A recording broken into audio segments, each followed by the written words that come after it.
Welcome back to the morning show. Joining me to discuss the economy this morning is Bismarck Rewane, the Managing Director of Financial Derivatives and a Nigerian economist. Kamar Barkin of Helios Investment Partner, and Alabi, Vice Chairman of International Crisis and a lawyer in Nigeria. To start off, you guys saw what the minister said. You also heard the numbers of the economic growth.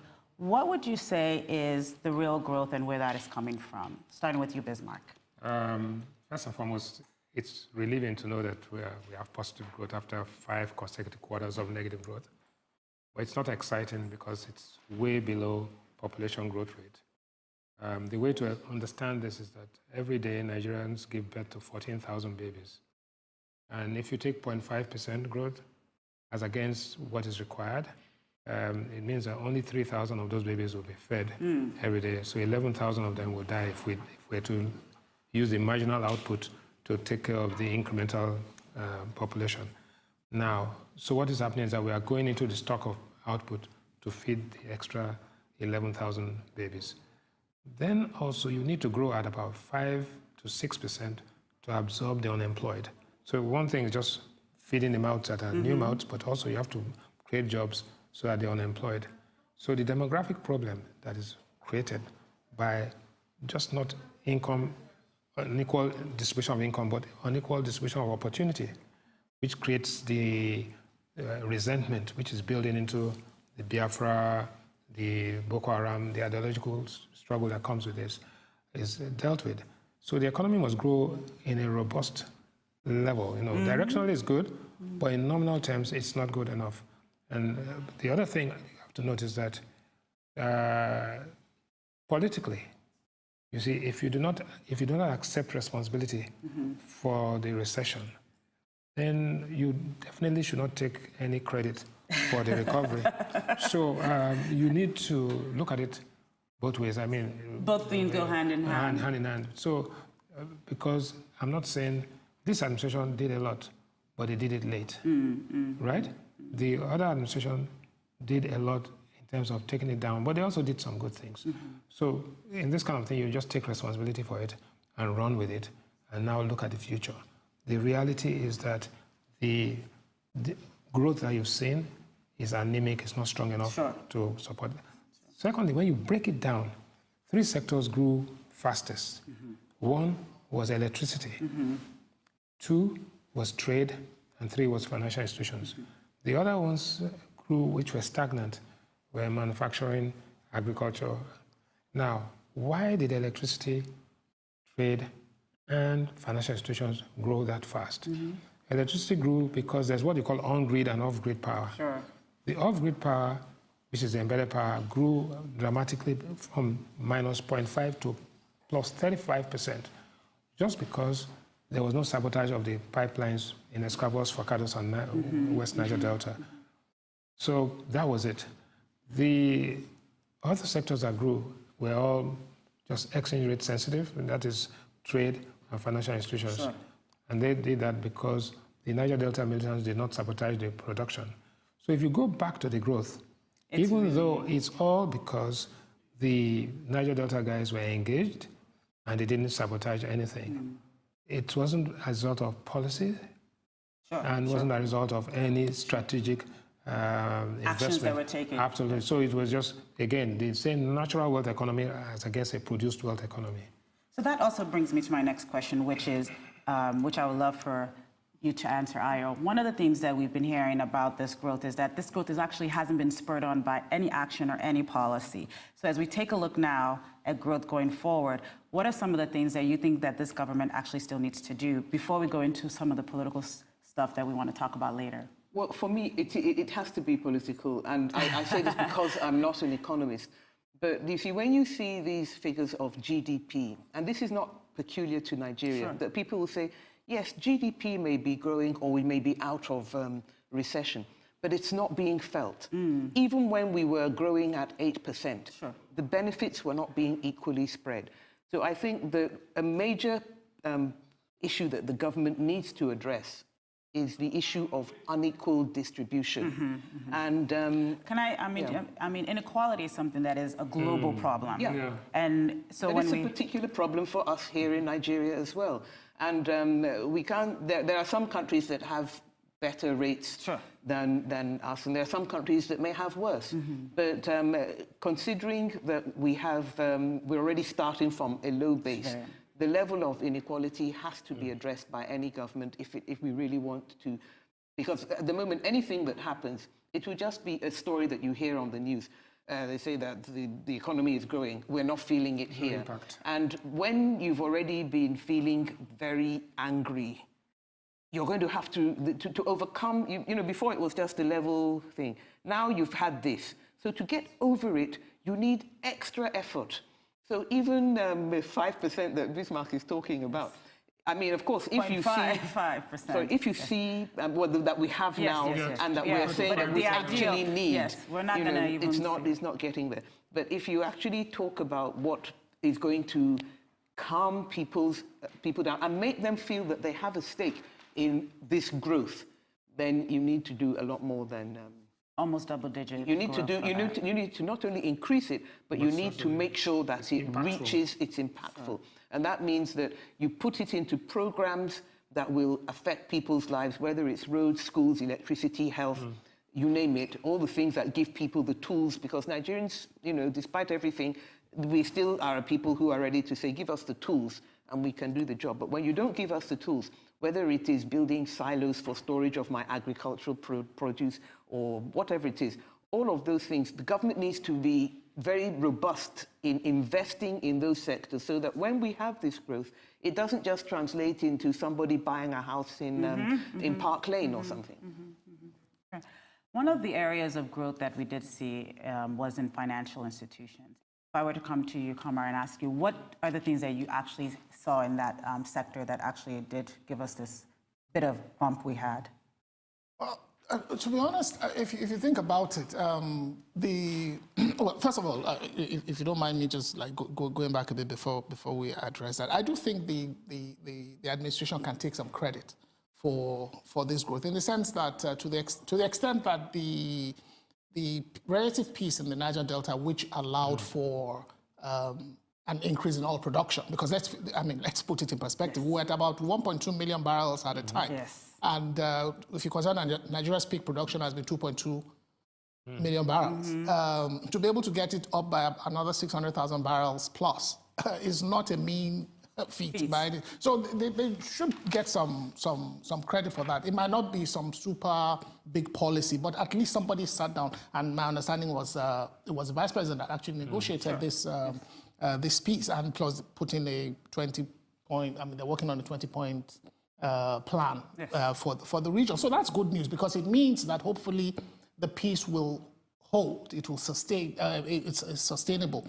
But having said that, back to your question around sort of like financial services, I think part of what the financial services sector has benefited from, clearly, it facilitates other aspects of the economy. So there has been a bit of an improvement in the overall sort of like monetary policy regime. There's been a bit of clarity around the FX regime, and that has done a couple of things. One, for example, the opening of the investors and the exporters window that we have has brought some liquidity to the FX market, which is very critical.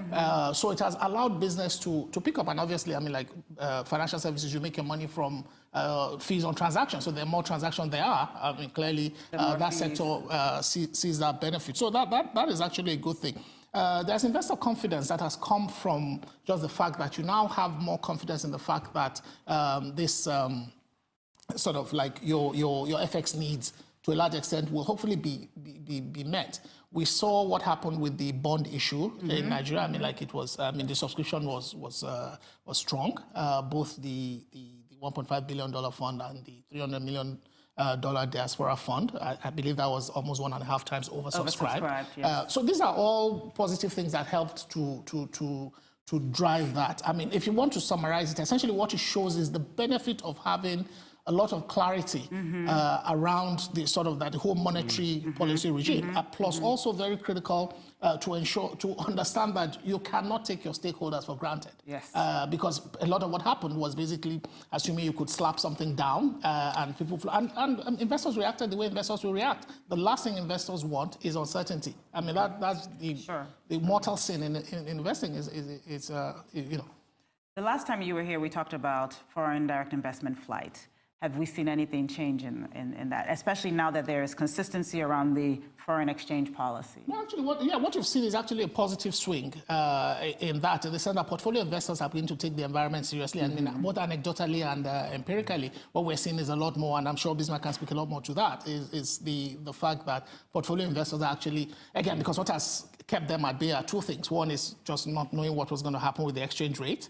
So there's more clarity about that. And the second thing is the liquidity, just knowing that you can get your money out if you decide to switch positions. So that, I think those things have helped to, so we're seeing, I don't have the numbers, maybe Bismarck does, but we've seen a significant inflow, at least anecdotally, in FDI. Do you have any numbers for us? Yes, we have numbers. We've seen something like almost $1.9 to $2 billion additional come in, right? Okay. Apart from central bank participation.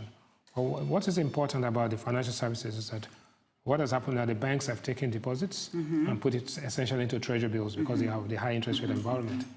That itself, while it made the financial sector actually grow, it has actually constrained growth in the other sectors because those other sectors like manufacturing, agriculture, and mining, which are interest rate dependent in the sense that they have to borrow, couldn't borrow because the rates were significantly higher. So it comes back to the question that is 0.5% the optimal growth rate that Nigeria could have achieved? Is there anything we could have done to have actually grown more than 0.5, maybe at 2% or 3%? I argue that there are things that we could have done. One is that we're talking about Q2 GDP. We had the foreign exchange policy on April 22nd. That was halfway in the second quarter. But there are certain things that we could have done in sense of allowing the interest rates come down directionally while keeping the policy rate where it is. Because the understanding of the problem is that we're in a recession, which means contraction of economic activity. If there's a contraction in economic activity, what you do actually is, one, you reduce taxes, two, you reduce interest rates, and three, you put more money into the system. But the fear was that the definition of the problem as far as the monetary policy authorities was that inflation was the problem. That if inflation reduces, then investors will bring money, and if investors bring in money, then you will achieve growth. But we've looked at everything. The money supply growth was virtually flat. Credit to the private sector was flat at almost zero, while credit to the public sector, which means Nigerians were investing money in treasury bills, went up by about almost 12%. That is actually growth retarding. Now we've grown at 0.5%. What we need now is a stimulus, an injection to make this go above that, not because of oil alone. And it's not going to happen because we sit down and pray. It's because we intervene, positively, what you call pro-cyclical investment strategy. That has not taken place. So one hopes that next week, Monday, 25th, 26th, that the Monetary Policy Committee, the 12 wise men, will come together and now decide that it's time just not to do nothing, but to do something which will inject some stimulus into the economy and get us above 0.5% to that growth level, which not only in terms of numeric quantity, but in terms of impact will be felt. Because the sectors, electricity, electricity, financial services, and trade do not employ that many people. Yes. So we need to go into manufacturing and agriculture. Yes. And if those sectors are interest rate sensitive, the lower the interest rates, the more those people will employ people. And there you will have growth that is inclusive, that is impactful. That's the point. One of the things that you brought up that's very interesting is in conversations with BOI who've been here, with other bank CEOs, one of the things that keeps on coming up is this issue of interest rate. But we haven't seen anything happen to the interest rates. I mean, when you were here last time, you said, is it better to have a higher exchange rate but a lower interest rate. And we had that debate and had that discussion. What do you believe is going to happen in the next couple of months? Are we going to get any movement on this interest rate? First and foremost, you've got to analyze what is the risk. You see, there's a trade-off. The worst that will happen in our analysis is that there could be an 8% increase in money supply because you bring down interest rates and you go accommodative.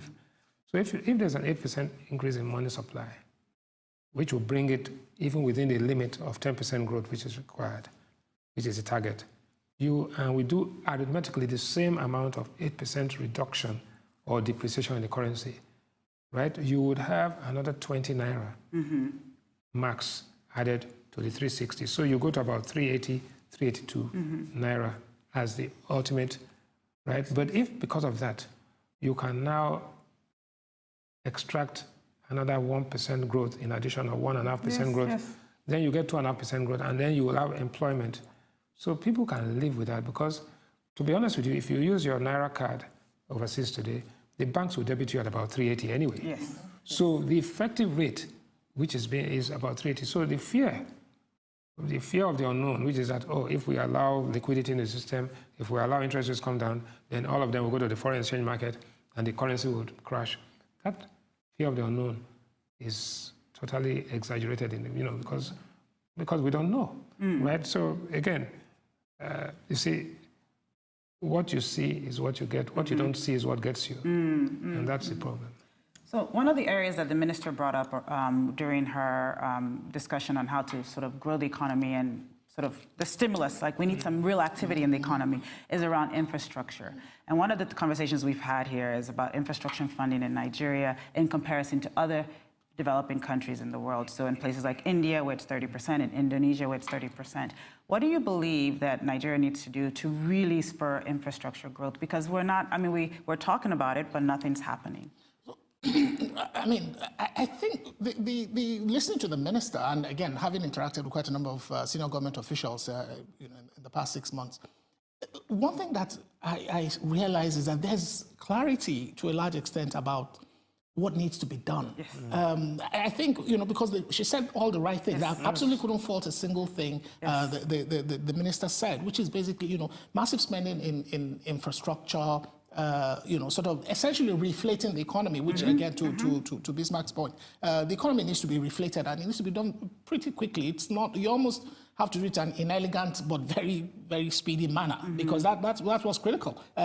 You need to stop the crowding out of the private sector, which has happened with all this mopping up of so-called excess liquidity. So parking that aside, back to the infrastructure thing, it looks like there is an execution gap, is my sense. There seems to be an execution gap because all the thinking is there. It was articulated as far back as, I believe, the first quarter of 2016, if I remember. Yeah, fine, even if you say that, fiscal constraints maybe prevented you to pull the trigger. The reality is, quite frankly, this is where it is okay to print money and execute. Quite frankly, this is where you print money and basically put people to work. This is what you need to do. So that's how you kill two birds with one stone. You address the infrastructure deficit by essentially doing that, building those silos. You need human beings to build silos, building rural roads, opening up, you need human beings to do that. You put money directly in their pockets and you get the economy started. And guess what? At the end of the day, you have infrastructure. In a session with the Minister of Trade and Investment a while ago, he said something which I thought was very, very, very interesting. He said the one key difference with this administration is you can be sure that when we do say we're going to build a kilometer of roads, chances are it will get done. You understand? So you know that the money is not precisely when will it happen. That is what we need to address, is that capacity to execute. About the point, I know you don't want to go into the politics of the matter, but I think that you have to, the Minister for Works, Housing and Power. Super Minister. Specifically pointed out that we make these plans in the budget for things that are in fact going to be these big infrastructure projects. And then they get to the National Assembly and, everything gets nibbled away. So that we're left with not enough to be able to even do to motivate the capital projects we have, because there are also these special interest projects. It is part of a political incoherence, particularly when you're the same party that is in power at the federal level, at the in the executive and in the legislature. There's a kind of I called it incoherence. Maybe I should just call it that. They're not quite singing from the same. There's a push and pull. Joined up government is a problem even within the federal government itself. Not to talk of different arms of government. And it's I think that there was a time when in the past we had coordinating minister for the economy, and we thought that that would be the beginning of joined up government in Nigeria. It turned out not to be so. But it's still a big problem, I think, for that one side. There's one side that has an agenda and is still dreaming of the day when a naira will be $1. 1 to 1. I personally wonder. I mean, as I said, I'm not an economist, but I wonder how state governors will pay any worker if they're only getting 1 naira for every dollar that Nigeria makes. But the point is that that need for we have Minister of National Planning, we have budget, and yet the story comes out that it's every man for himself. There's an execution gap. Let me give you the best example. We announced that we are going to concession the 2 airports. Yes. It should be followed immediately with the announcement of who have you concessioned. Yes. Now, what happened was that it was an approval in principle to concession the airport. The process of concessioning the airport could take anywhere between now and 2020. So it's not going to have an impact. But if you did it the same day and said, here you are, Singapore Airport Authority, do this, you do this with some Nigerian partners, that same day, the amount of money you put in spending on fine and all that goes immediately to education and something else. So some things can be done automatically, but the execution gap and making announcements, like I said, talk is cheap. Yes. Right? But making it effective and impactful is the key thing. When will it be done? And when it's done, then let's see the impact. We have only... This is not a government in a hurry. It doesn't behave as if it's a government in a hurry. No. Maybe with the imminence of the election and the need to be able to produce some results, it may. But of course, it's quite frankly, it's already 5 minutes to midnight. But this is this has been the case from the beginning. I mean, I think from the appointment of ministers to the budget to action on the foreign exchange, and really almost coming to the realization that we have to do something and that we can't continue to artificially repress the naira. I mean, sort of inflate the naira. I think this is a government that has always sort of come late to the table on everything. What do you think this means for this government in making this, sort of providing this new stimulus that you're saying is badly needed? Well, I think that maybe it's a sense that the command and control type of economy that we had when the president was last in power, that somehow Nigerians, once they stop buying toothpicks or whatever the villain of the piece is, that is what will change it. But the fact is that we are living in the 21st century. The people are not going to change. So you have to direct our behavior by taking account of the fact that we are going to need foreign exchange. We are going to be importing things. What are we going to be selling? There are things that we are making here that we could make better. So it's to me, it's not rocket science, if I can use that expression. But I think that because the government thinks that there's plenty of time. I remember attending a meeting when it was said that, well, we're going to lose the first quarter of 2015 to election, second quarter to sorting out the post-election fallout, maybe by the third quarter. And then it turned out that we didn't even have that problem after the election. But nothing happened. That gap that bankers, economists, and everybody was expecting we would lose, we didn't lose it. And we took our time. So I think that, and I remember also during the campaign, the talk about the need for these social packages like, that it was supposed to be, these are urgent things because people are anticipating that, you go out. In fact, those campaigning, so they went out campaigning and they saw the expectation and the hope of people. And yet, before even the social packages started coming out, it was 2 years. I really think that whatever it is that governments need to do, it's better to have done things and made mistakes. At this stage, this is my feeling. It's better to do something than to be this cautious, because, you know, when people look at Lagos, they say, Lagos, it's because the government that comes in builds on what it found. Yes. Instead of saying, I must first of all dismantle because my predecessor was a, you know, devil, I don't know what my predecessor was doing. And when they try it, they quickly find that it doesn't work.